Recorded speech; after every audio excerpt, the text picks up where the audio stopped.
In a small village surrounded by green fields and quiet hills, there lived a boy named Vihan. He was thoughtful, polite, and often seen with a book under his arm.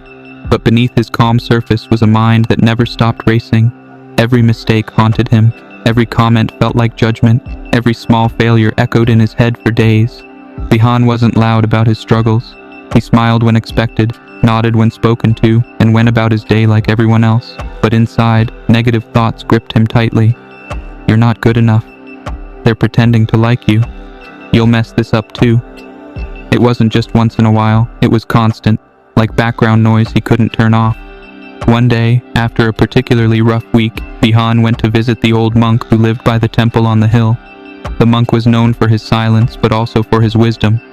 Vihan had never spoken to him before, but something told him it was time. He found the monk sitting by a small well, pouring water into a copper bowl. Vihan sat down beside him and without much thought blurted, "My thoughts are hurting me, I can't stop them." The monk didn't speak right away. Instead, he took a pinch of salt and dropped it into the bowl. Then he stirred. "Drink," he said. Vihan took a sip and immediately spat it out. "It's bitter," he said. The monk nodded. Then he stood, walked to the well, and dropped the same amount of salt into the full bucket of water. He stirred again. "Now drink." Vihan hesitated, then tasted it. This time the water was fresh, clean. "What changed?" he asked. "The amount of salt was the same," the monk replied, "but the size of the container was different." Vihan stared into the water, trying to make sense of what the monk had shown him. The salt was the same. The bitterness had disappeared, not because the salt was removed, but because it was spread through more water. The monk looked at him gently. "Your mind is the container," he said. "Negative thoughts are the salt." Vihan blinked. "So, I need to remove the salt?" "No," the monk replied. "You need to become more like the bucket and less like the bowl." He sat back down and added, "Pain is part of life. Fear, doubt, criticism. You cannot remove them completely, but if your mind is small, if it clings to each thought, then every pinch of negativity will make your whole being bitter." Vihan's chest tightened. That's exactly how he felt. Like every single comment, every small embarrassment, every fear echoed loudly inside a space that was too small to hold it. The monk continued, "But if you expand your mind, through patience, through perspective, through purpose, then those same thoughts won't disappear, but they will lose their power. They'll dissolve into something much larger than them." Vihan sat silently, the lesson sinking deep. For years he had been trying to fight or silence his thoughts. He never imagined that the answer might be to grow beyond them. That night, back in his room, he didn't try to block the thoughts that came, he simply let them be. And then he asked himself one quiet question: what can I do to make my mind larger than this fear? Over the next few days, Vihan returned to the temple, not with questions, but to sit by the well in silence.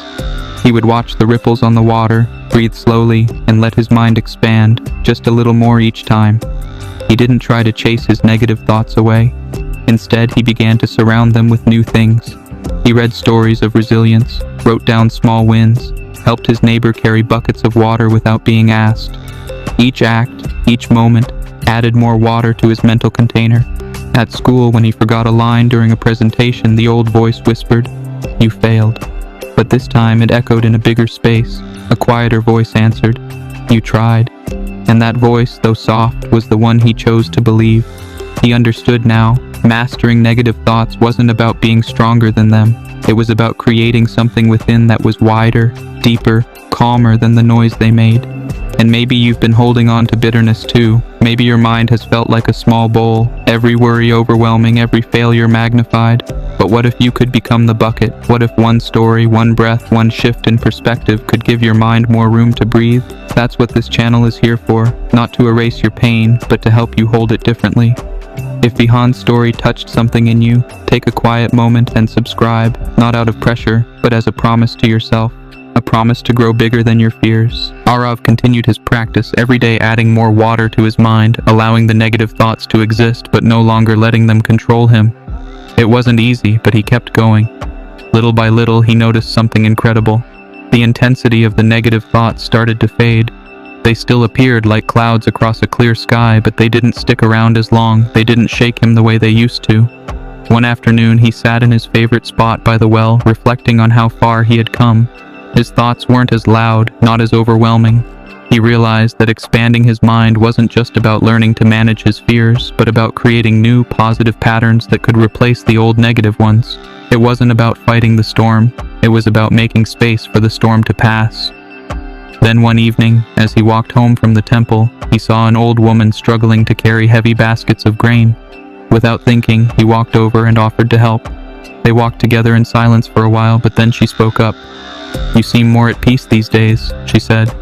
Vihan smiled, surprised. "I've been learning to change the way I think." She nodded knowingly. "It's not the heavy load that breaks us, it's the way we carry it." Vihan's heart skipped a beat. The woman's words echoed deeply in him. It wasn't about the thoughts or the feelings, it was about how he carried them, how much space he gave them, how he chose to react to them. He wasn't ignoring his fears or his doubts, he was simply choosing not to let them take over his life. And with that, he had begun to free himself. Weeks passed and Vihan's life began to shift in ways he hadn't imagined. The negative thoughts still came like waves crashing against the shore, but they no longer controlled him. He had learned to observe them, to accept them, and then let them pass. Each day he expanded his mind a little more, and with that expansion, the grip of fear loosened. His relationships began to change too. He found himself speaking more openly, not just in school, but with his family and friends. His old insecurities, those voices in his head telling him he wasn't enough, started to quiet down. In their place, a new sense of peace grew. One day, while working in the fields with his father, the older man paused and looked at him. "You seem different these days," his father said, wiping sweat from his brow. "More steady." Vihan smiled, feeling a warmth spread through him. "I've been learning to let go of the things that hold me back," he said. "Not fighting them, just letting them be." His father nodded, though Vihan could tell he was surprised. He never realized how much his son had been struggling with his own thoughts, until now. That evening, Vihan returned to his favorite spot by the well. He sat there for a long time, watching the stars appear one by one. His mind, which had once felt like a storm, now felt more like a calm sea. The thoughts still came, doubts, fears, worries, but now they floated like clouds drifting across a vast, open sky. For the first time in his life, he wasn't trying to outrun his thoughts. He was learning how to coexist with them, how to make room for both peace and struggle, success and failure. The battle wasn't over, but he knew now how to win it. That night, under the vast sky filled with stars, Vihan sat quietly, reflecting on everything he had learned. The journey had been long and sometimes painful, but each lesson had been worth it. He had stopped seeing failure as something that defined him. He had stopped seeing negative thoughts as enemies. He had learned that they were just visitors, coming and going. He didn't have to invite them to stay. Vihan now understood that his mind was his greatest tool, not his greatest enemy. Every thought, every feeling was an opportunity to choose. He didn't need to control everything. He needed to learn how to respond, to act from a place of peace, not reaction. He wasn't perfect. He still had moments where fear crept in, where doubt whispered its cruel words. But instead of letting it define him, he now used those moments as a signal that it was time to grow again. The next day, when he faced another test, one that once would have paralyzed him with anxiety, he sat down with calmness. He looked at the paper, took a deep breath, and reminded himself, "This is not a test of my worth. This is a chance to practice what I've learned." And he moved forward, not with perfection, but with confidence in his ability to handle whatever came. The more Vihan practiced, the easier it became. The more he observed his thoughts without judgment, the more his mind expanded. His once narrow world, filled with limitations, now felt limitless. In the weeks that followed, he continued his path of growth. He wasn't trying to become someone he wasn't. He was simply becoming more of who he already was, someone who could stand strong even when the storm of negative thoughts tried to knock him down. And now, as the story comes to a close, the final question remains for you. If your mind could become your greatest ally, if you could learn to work with your thoughts instead of against them, what would your life look like then?